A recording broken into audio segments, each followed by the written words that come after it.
This is the world's wettest arena, where everyone's competing for the biggest prize: survival.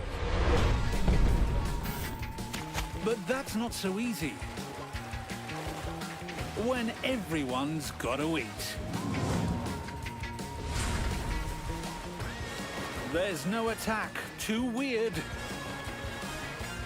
and no defense too deviant. In Ocean's weirdest predation games.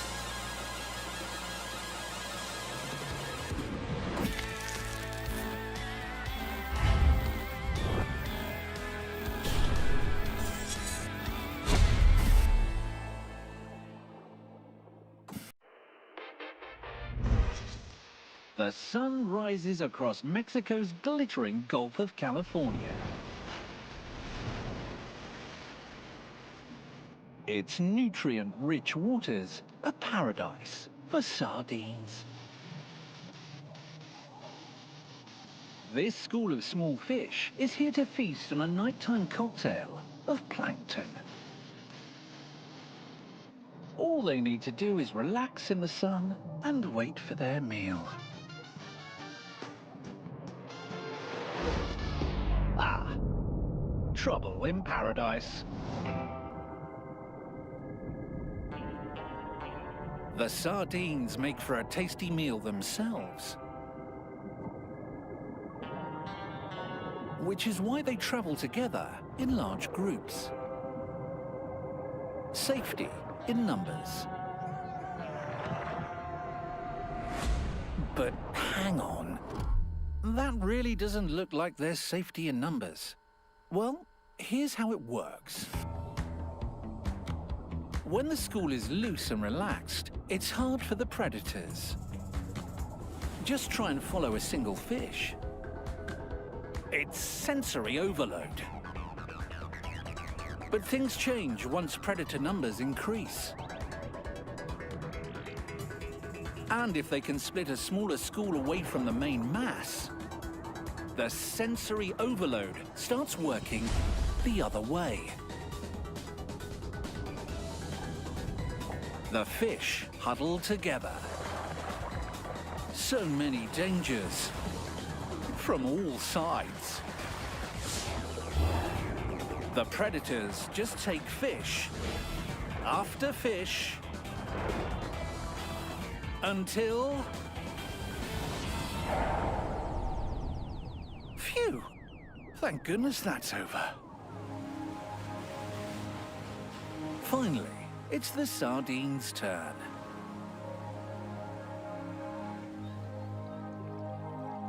Nighttime is when tiny zooplankton amass at the water's surface to feed.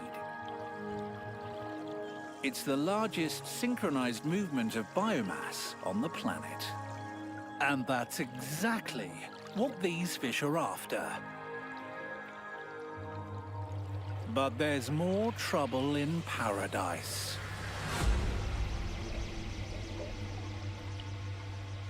Squid, Humboldt squid, ascend from the deep at night in search of food. They're decked out to kill.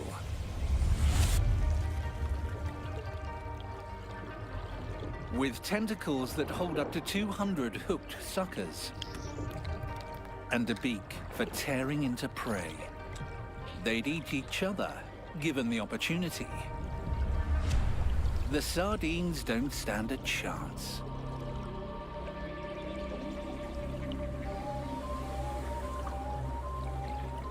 Using chromatophore cells, the Humboldt squid flash to communicate. I'm going in for the kill. I'm changing direction.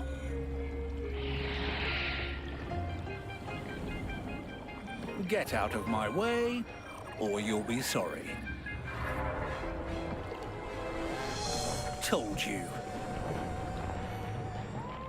Strange such frenzied killers can be such high-level communicators. As dawn breaks, they head back down to the deep. The sun rises across Mexico's glittering Gulf of California. Its nutrient-rich waters are paradise for sardines. Watch out, little fishies!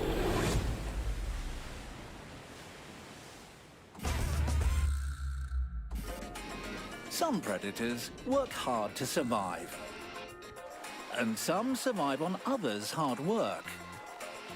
Meet the opportunists. Our featured opportunist feeds on spawning salmon.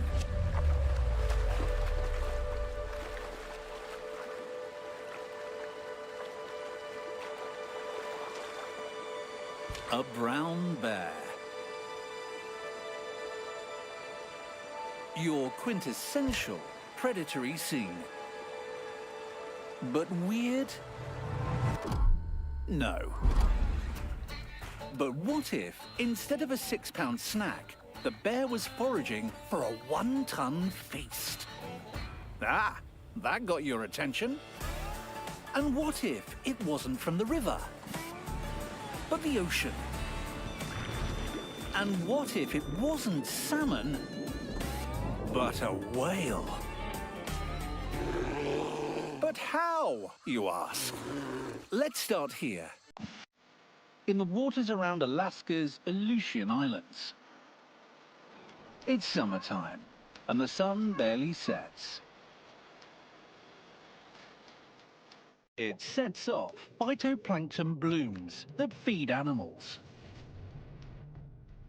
That feed bigger animals? That feed even bigger animals.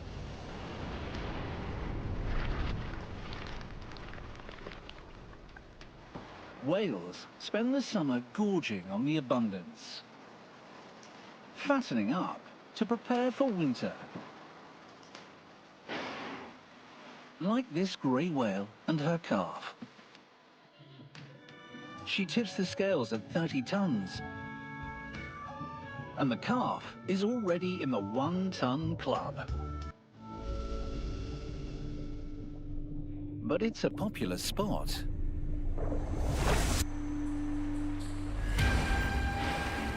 Orca.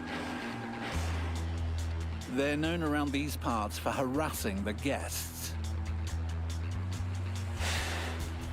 They're nicknamed Killer and run in packs. These guys are smart, and they're not here for the plankton. Now, warning, what you're about to see isn't pretty, but orca have to eat too.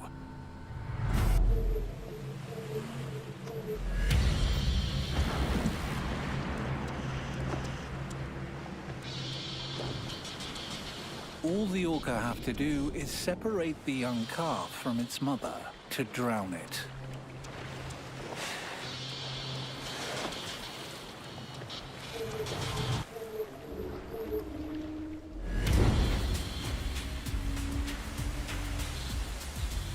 Mum tries to defend it.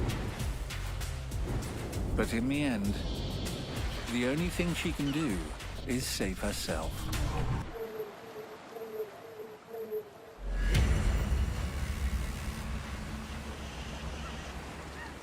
Okay, that was intense. So, here's a tiny bobtail squid covering itself in sand as a bit of a palate cleanser.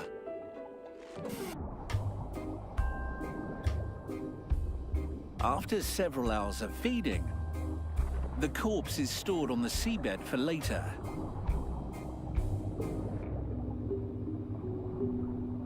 See?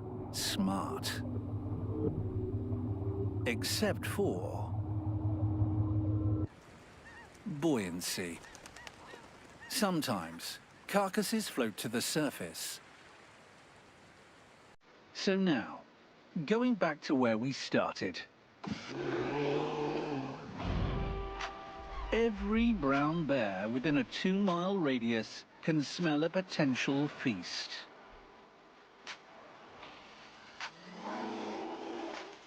And after the fight for first dibs,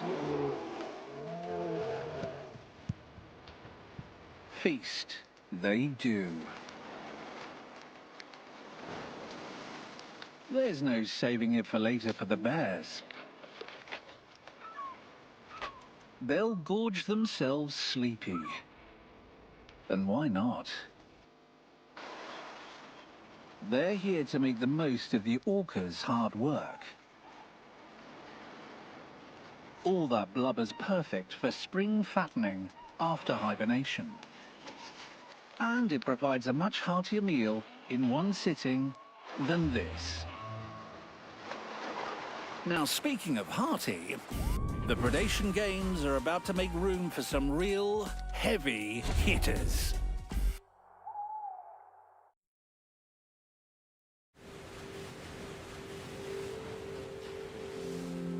Nature. Soothing. Tranquil. Peaceful. We know better than that. It's an all-out arms race. And leading the charge are the prize fighters. Like the great white shark. It's known as a cold-blooded killer, but it's going through an identity crisis. Let me explain. Take a look at most fish. They're cold-blooded ectotherms. The same temperature as the water. Pretty cold. They rely on external sources to warm them up, like the sun.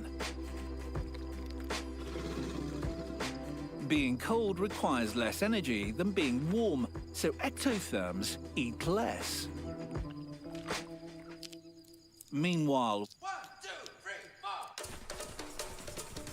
warm-blooded endotherms generate their own body heat. But to do that, they have to eat more. So, why bother? Because being warm-blooded allows them to perform at any time and maintain peak performance for longer. So, they need fuel. Endotherm, eat more, perform longer. Ectotherm, eat less, perform less. It's a trade-off. Which brings us back to the shark.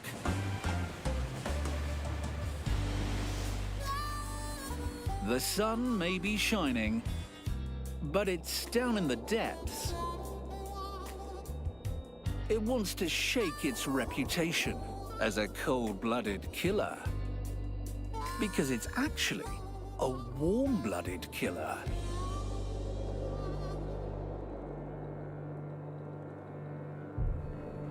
It's part endothermic. So, what to do? Should it go slow and maintain its reputation? Or use that warm-blooded, heat-generating body to really chase those seals? Sometimes it's best to embrace all sides of yourself. It can slowly cruise the depths, ready for a high-speed ambush when the time is right. The best of both worlds. Doesn't it feel good to celebrate after a win?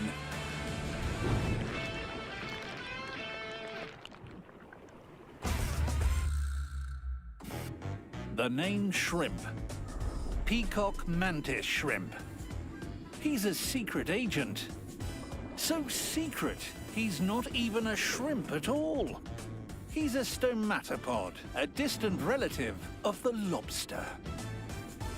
And all good secret agents need a mission. Secret Agent Shrimp, your mission should you choose to accept it. First, establish your personal HQ. Second, defend HQ against enemy agents. Finally, find enemy agent, the crab, and end him.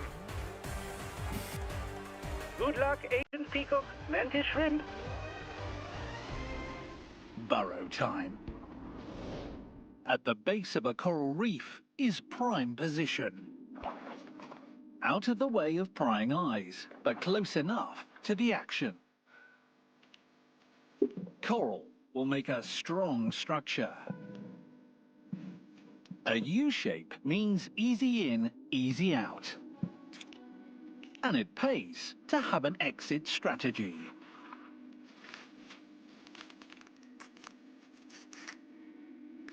HQ complete.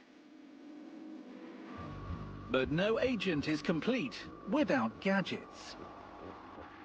Agent Peacock Mantis Shrimp has some of the best gadgets in the animal kingdom. His eyes. He has inbuilt infrared. He can detect UV light. He sees circular, polarized light. What does that mean? Well, it's hard to know because it's impossible for us to imagine. But it makes him awesome. Rather than processing everything he sees, one theory goes he filters only what he needs and acts. Wah! His left eye did that, while his right eye spotted this shrimp.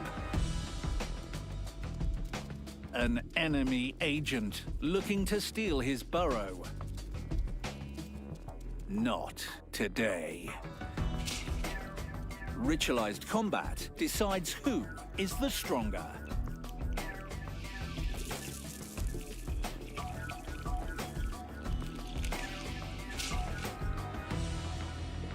Mission 2 complete. Burrow defended. Enemy agent neutralized. Final mission. Take on the crab. If you thought his eye tech was crazy, check out this extreme gadget. Powered by stored elastic energy, he releases his raptorial appendage and... boom! 50 miles per hour. Acceleration similar to a .22 caliber bullet. Delivering 340 pounds of force.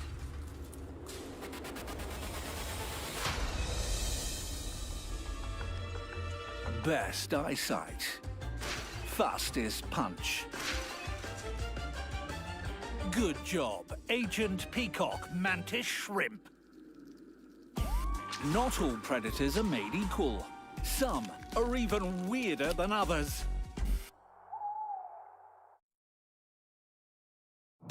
We've met Ocean's weirdest prize fighters. Now let's meet the surprise fighters.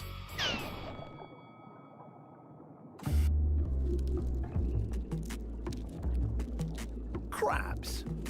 A highly successful animal. They've colonized all the world's oceans and are even found in fresh water and on land.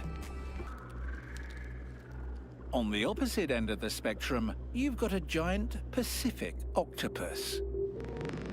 He has a complex and adaptable intelligence, but he's shy. He'd prefer not to have to leave his den, but he has to for food, like crabs.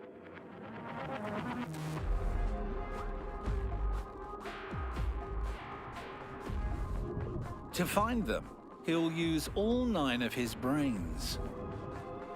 Along with his central brain, he has 1 in each arm. So his arms can function under their own control, with suckers that smell and taste. The perfect predatory device. If he lost an arm, it could carry on working without him, but he still has all of his. What he doesn't have is a good set of social skills. He'd prefer to go unseen. So, he has a clever workaround. Camouflage. Even his skin is clever. It contains the same protein pigments as his eyes. In essence, it sees the change it needs to become. The perfect solution to prevent awkward encounters. The crabs, meanwhile, have no sense and get out. Problem solved. Of.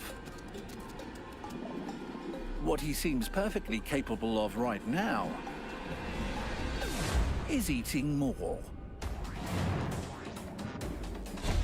Without a cage in the way, he goes for his usual style.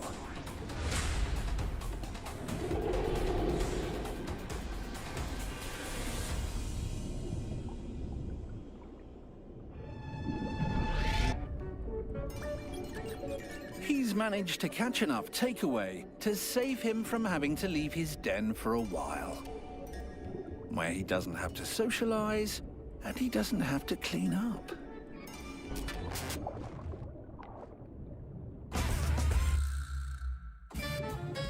The Coral Reef. It's a tough neighborhood. Competition breeds killers.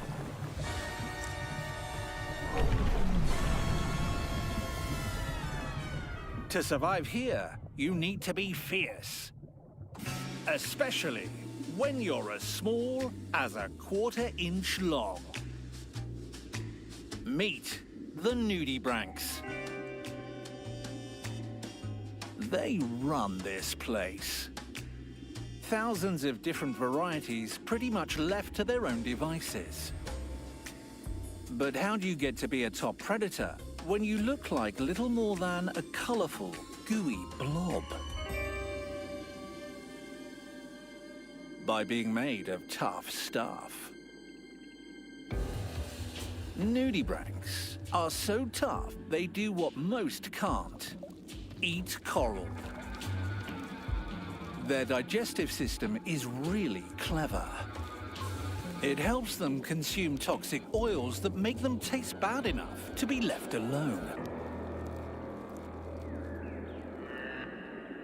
But some are even tougher than that. Corals are relatives of jellyfish. Deadly to most because of their nematocysts. What's a nematocyst, you ask? They're nasty little stingers that detonate like tiny hand grenades, blasting excruciating, paralyzing venom harpoons at anything that comes close. But the nudibranch can handle it by storing unexploded stingers right at the tip of its digestive tract in its spiky serrata. Perfectly placed to deal with any wise guy.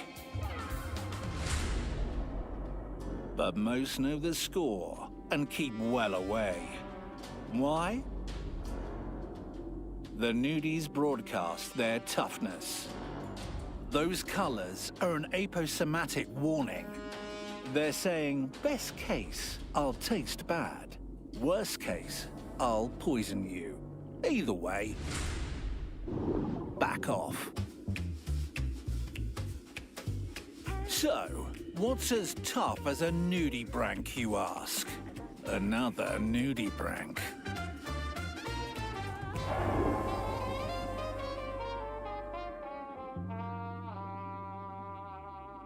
And what's weirder than a nudibranch, you ask? Oh, so many things. And they only get weirder.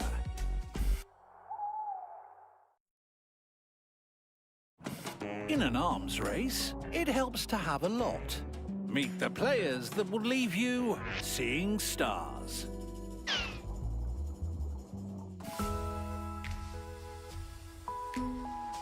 It's said that counting stars is like trying to count grains of sand.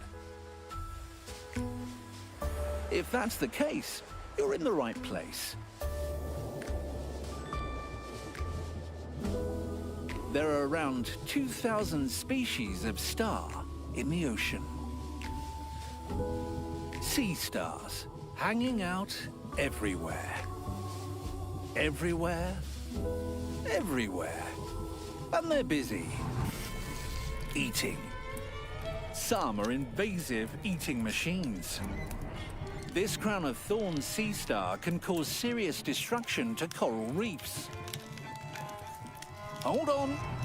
We all know how nature works. Something must be eating the sea stars. There's always some kind of balance at play. Right, here we go. Meet Harlequin shrimp. Gorgeous. This flamboyant little pair love the same activities and share the same tastes. They've been together for years.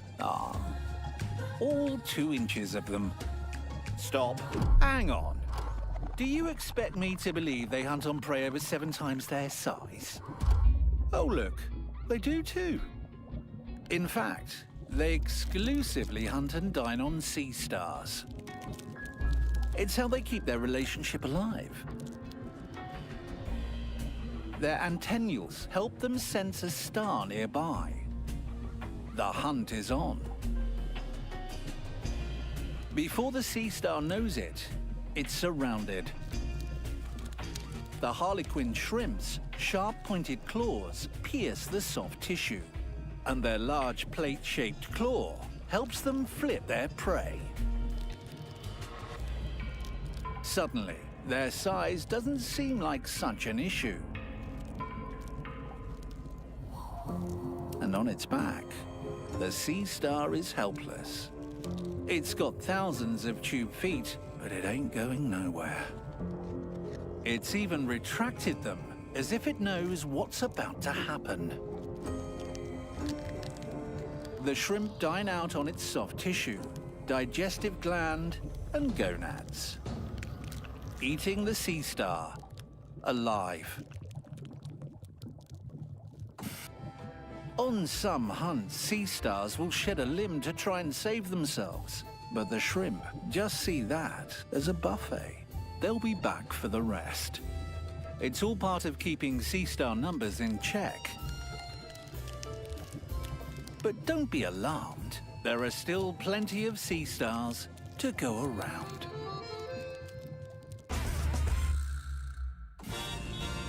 Like any bustling metropolis, different seafloor communities prefer different living arrangements.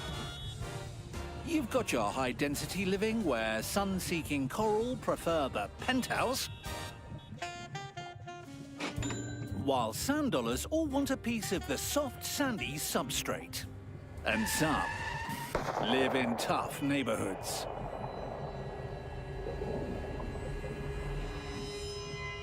Like this big bully. His name, Sunflower Sea Star. But there's nothing sunny about him, or flowery for that matter. He's big. 11 pounds, 24 arms, and 15,000 suckered feet big. He wants dollars. Sand dollars, and he's coming to collect. He can move at over 3 feet per minute. On the seafloor, that's practically a sprint.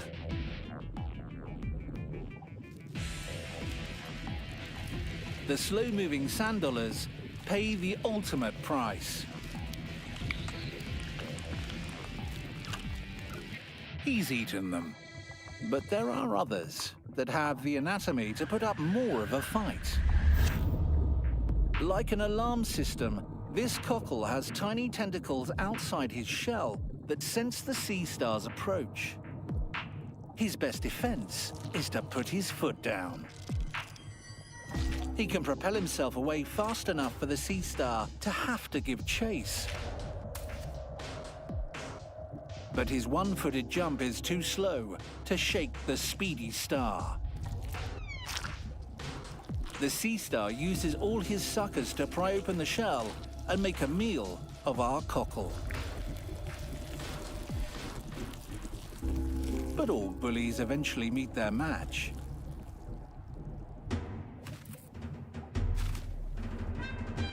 The Puget Sound king crab. There's a new boss in town. With his right claw made for cutting, the crab takes the win.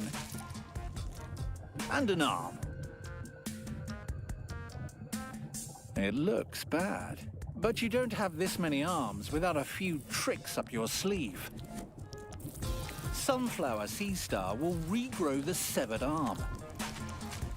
And next time, he'll keep away from the crab. But keeping away from weird is easier said than done.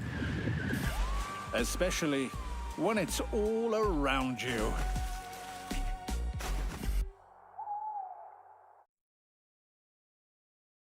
We've seen brute force at its best, but what about brains and teamwork? Let's meet the players using tactical moves. When it comes to popularity, dolphins are like the good-looking jocks of the animal kingdom. Athletic, coordinated, and part of a winning team. But to stay on top, you need to innovate. Which might explain the bottlenose dolphin's weird compulsion for developing new moves. And like any championship team, they're looking to score big. Match day, the Florida Keys. The opposition has arrived. Mullet. Conditions are looking perfect. The water's about 3 feet deep. The mud is soft. Kick off. The dolphins are using the mud to their advantage, slamming their flukes into the sediment. It's a tactical move, generating muddy walls that confuse their opponents. Surrounded by dark clouds, they leap right out of the water.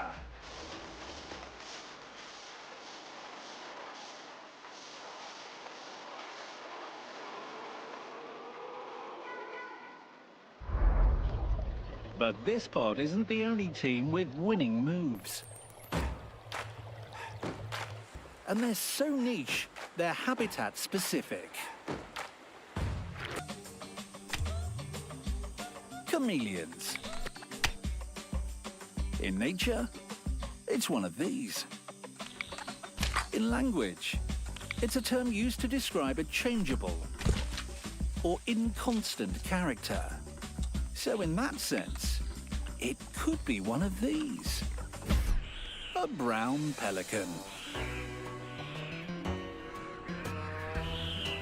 There are 8 different species of pelican all told, but the brown could be considered the most changeable.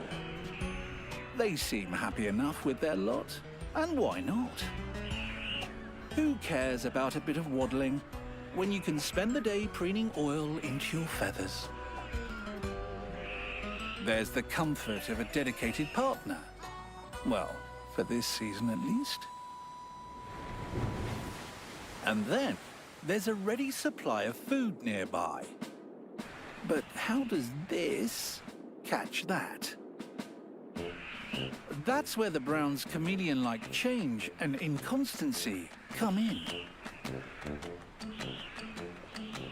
Where most other pelicans fish from the water's surface, brown pelicans dive for food. They transform from clumsy landlubbers into flying aces. Their 6.5-foot wingspan lifts them on the wind. Precision eyesight means pinpoint accuracy from over 60 feet. Target locked. Dive initiated. Retract head.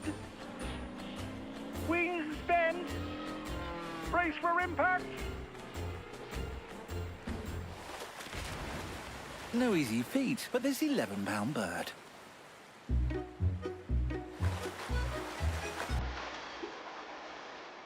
Their bodies hide air sacs that cushion the blow of landing. So, they can scoop 2.5 gallons of water and fish into their gular pouch.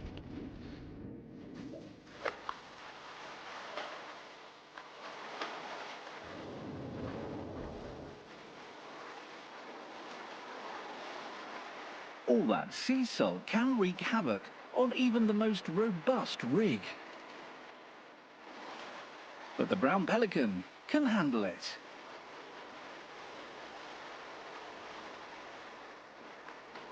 A special gland near his eye excretes excess salt from his system. Like a finely tuned machine.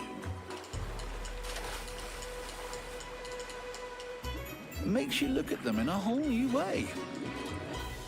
Well, almost.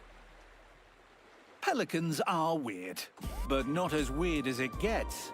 Get ready to meet the award winners. Some things are so weird, they defy explanation, but deserve an award. Welcome to Ocean's Weirdest Awards Night. Welcome to the 4 billionth Annual Weird Predator Awards. Coming to you live from the ocean's beautiful tropical reef. Tonight we bring you all the glamour.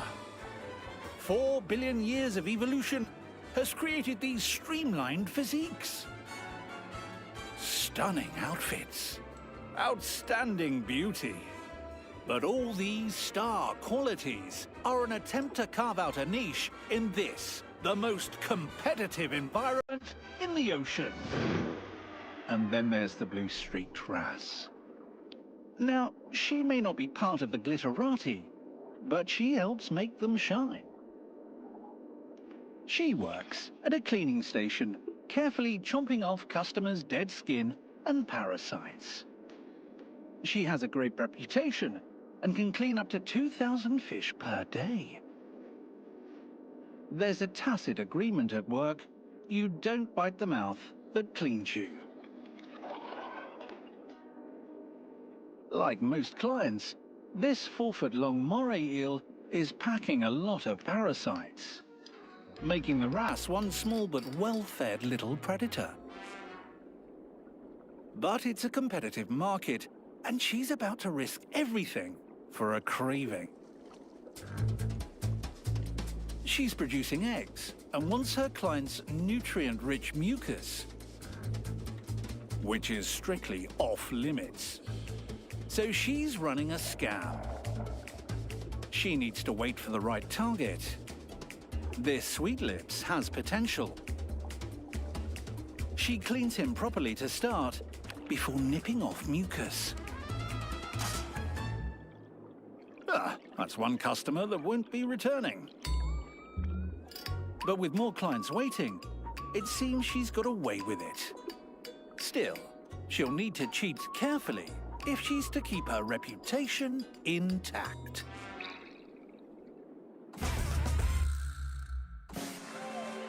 Welcome back to the 4 billionth Annual Weird Predator Awards.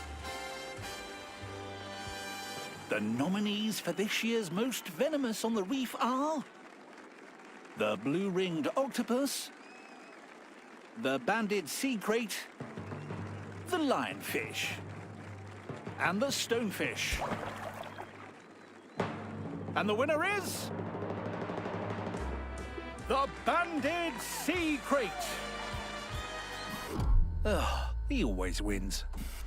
He's 10 times more venomous than a rattlesnake.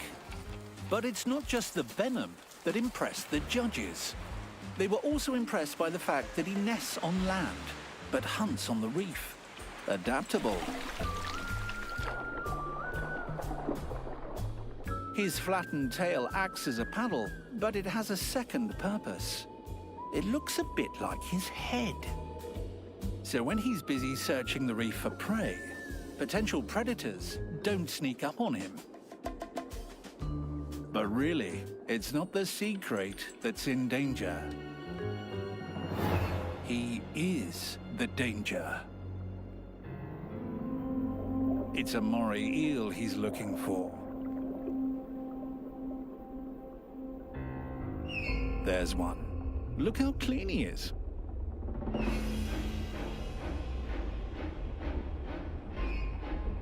His best option is to hide.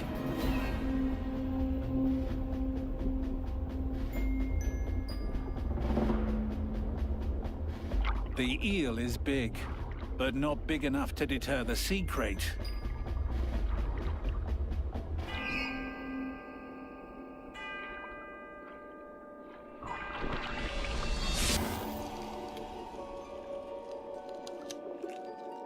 The neurotoxins in the snake's venom paralyze the eel.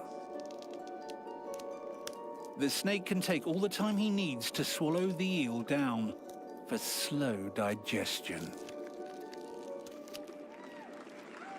Congratulations once again to the banded sea crate. But let's not forget the rest of the ocean's weirdos. They're winners too. After 4 billion years of evolution, to even take part in the Predation games is an incredible accomplishment.